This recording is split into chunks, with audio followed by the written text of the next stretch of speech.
ఎక్కడైనా వచ్చావు ఉల్లిపాయలు ఉన్నాయేమని చెప్పి ఇంకేంటక్క విశేషాలు ఏమున్నాయి. మీ బావగారిని వచ్చినట్టే ప్రార్థన చేసుకోమంటే చేసుకోవట్లేదు. ఎప్పుడు సెల్ టీవీ అంతకు మించి ఏం చెయ్యరు.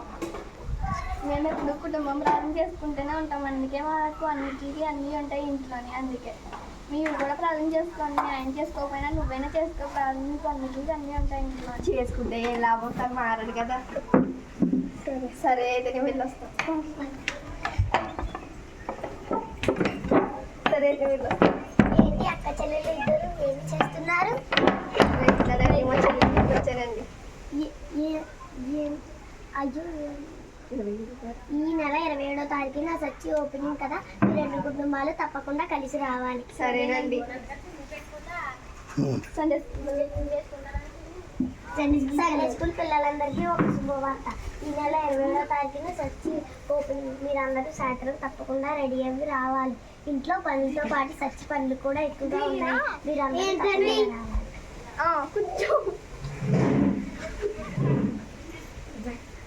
ఇంకా లేదు అమ్మతో లేదు జోషి లేకమ్మా.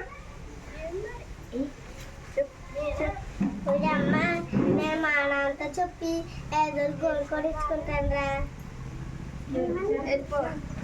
వచ్చే నెక్స్ట్ ఆ రోజు 27వ తారీఖున సండే స్కూల్ పిల్లలందరూ సచ్చికి వెళ్తుంటే సాతాన్ అడ్డుగా వచ్చాడు.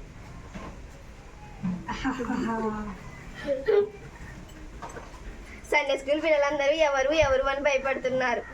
నేను సాతాన్. అమ్మో అమ్మో ఎవరు ఎవరు సండే స్కూల్ పిల్లలందరూ భయపడుతున్నారు. ఇంతలో దూత వచ్చింది. అను ఏ సాతాన్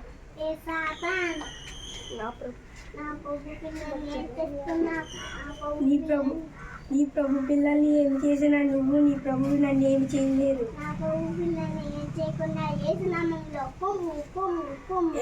అంటూ సాతాన్ వెళ్ళిపోయాడు.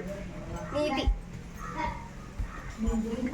మనం ఎప్పుడు ఏ కార్యం చేయాలనుకున్నా ఎప్పుడు ప్రార్థన చేసుకుని వెళ్తే మనకు శోధన ఏమీ రాకుండా ఉంటాయి. అందుకు మనం ప్రార్థన చేసుకుని ఎప్పుడు ప్రార్థన చేసుకునే వెళ్తాం. మనకు అప్పుడు ఎలాంటి సాధన ఎదురు రాకుండా ఉంటాయి.